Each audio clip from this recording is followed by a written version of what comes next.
Hi guys, I'm here with Owen from Team Hycon. Hi Owen, how are you doing today? Hey, I'm good. How are you? I'm doing great. So how are you finding the conference today? Oh, it's really exciting. There's so much going on around here, and there's some really interesting projects. I love being able to talk to some of the engineers and find out what their project involves and what really makes it different from other projects. Right, and let's talk about our project, which is Hycon. So what makes Hycon unique? So my role in Hycon is to really understand a lot of the research and try and work out how we can apply that research to make Hycon much more innovative and much more interesting. So I guess recently we've been focusing on scalability. At the moment we're not doing too bad. It's still just using like the same consensus model as Bitcoin with a few changes, but we're only getting about 100 TPS at the moment, about 100 transactions per second. I'm really hoping that in a month or two we can upgrade to Ghost and probably double that, maybe to about 200 transactions per second. That's very good, that's exciting. And what else are you working on in terms of like hardware and wallets and things like that? Yeah, so we've just finished our ledger integration. So that's probably the safest way for people to store their cryptocurrency. They take the private key and they store it in a little piece of hardware, like a little USB device, and that private key is never exposed to any of the other computers or software. And so that way you can be completely certain there's no malicious software reading your private key or stealing funds from you. And that's probably the best way to store your wallets or store your private key. And we've been looking at other projects too. So another really popular hardware wallet is Trezor. So we've just got our Trezors into the office and we're just looking at how to integrate them. That's probably going to be the next one. There's a few other interesting ones. So I've heard of a couple of smaller projects like Bitbox. And while I've been at this conference, we saw another one called FuseW. That's like a little card which connects to your phone by Bluetooth. It seems like a good solution. I'd like to find out more about it and see if we can integrate it with Hycon. Now you recently launched the Light Wallet, which was very, very popular. Yeah. How about Android and also iOS? How's that coming along? So the Light Wallet's really nice. We wrote it in a way that makes it really easy to transport it to other devices, and it seems to run perfectly on your iPhone or on your Android device, but we want to improve the UI to make it much more easier to use while it's in your hand rather than on a computer screen. So I think once that's complete, we'll release fairly soon. I guess we'll have to wait for Apple to give the iOS approval, but it should be out on the Android store immediately. And when you said about the ledger, is there a roadmap timeline for that when it will be released? So I think we've got it in the current iteration, and I think it was ready to be released now. So within the next few days, we'll publish our next software update, version 7, and everyone should be able to use ledgers. However, you will need to wait for Ledger to give their approval so you can install the software on their device. That's going to probably be August, early August. We'll have to wait and see. Very good. You're kind of one of the guys that was behind Spectre and implementing Spectre. Yeah, so can you explain Spectre? So Spectre is some really interesting research. I'm not involved in the original paper or anything, but I read the paper and I thought it was a really interesting approach to scalability. And I feel like it tackles one of the key problems around scalability in a blockchain. So what's interesting is that when you're generating blocks, occasionally 2 blocks can be generated simultaneously, and they're essentially competing. One might have one set of transactions and another might have another set of transactions. And unfortunately, only one can be chosen for the next part of the blockchain. So one's going to get chosen and the other one's going to get discarded. And when you start to increase the speed of the blockchain, there are more and more discarded blocks. So you get less and less efficiency, and it just can't scale if you naively lower the block time. So the research of Spectre is about how to have 2 blocks be recombined together so that you don't have to throw away either one of them. The real challenge in that is there could be a transaction in this one and a transaction in this one that are incompatible. So you could end up trying to spend more money than you have available to spend. So the challenge in the algorithm is searching for those double spends and eliminating them in a fair way that every computer can agree on. The real challenge is getting that agreement, that consensus between all the different nodes about which one to accept and which one to eliminate. Spectre seems like a great approach to this, and we've implemented a couple of test versions in the office, and we think it can work, but we're going to do some larger scale testing, and we're hoping that in the next year or two we can roll that out into software that everyone can use. Now, one of the big keys about blockchain is obviously the buzzword decentralization. Yeah. However, we found that some projects are not actually decentralized at all. Can you talk about why decentralization is so important? Okay, so I think let's first mention why so many projects are going away from decentralization towards centralization. So I think it's really hard to get all of the computers in a decentralized network to agree on something.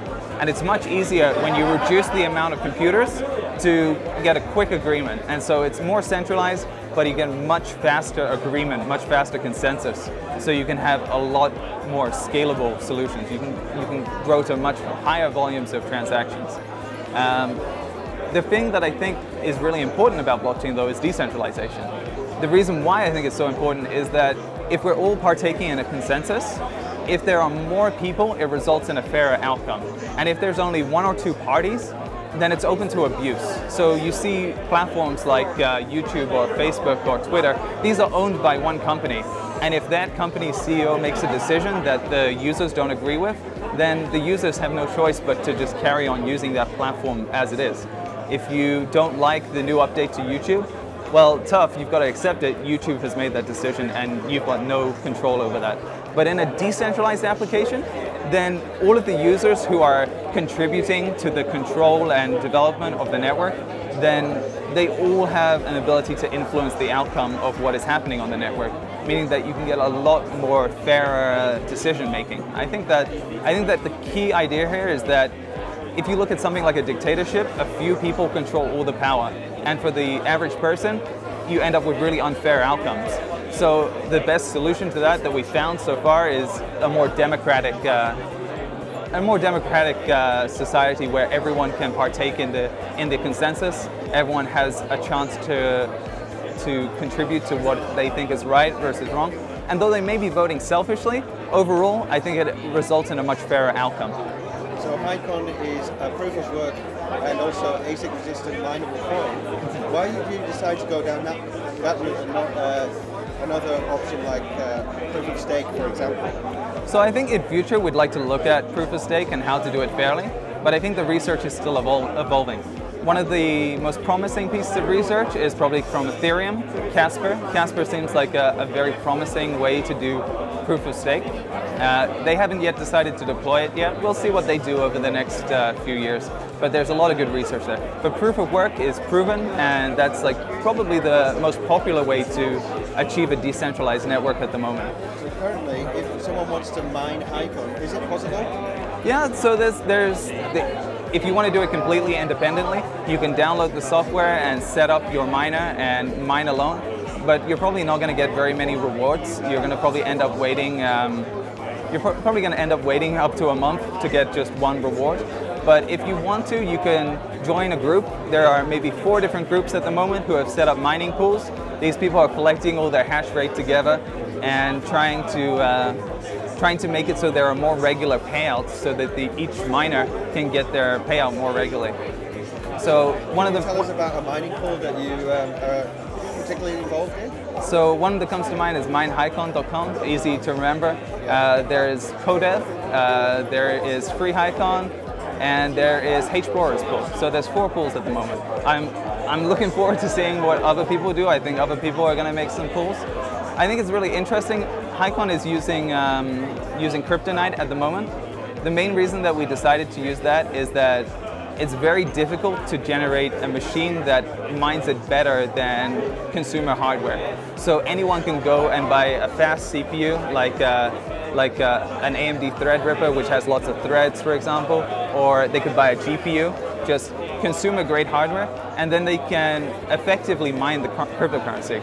Unlike Bitcoin, which uses a different hash algorithm, and it has resulted in special machinery being made, and it turns out that the people with these special machines, ASICs, that's what they call the machines, they get a lot more hash power and a great advantage in controlling that network.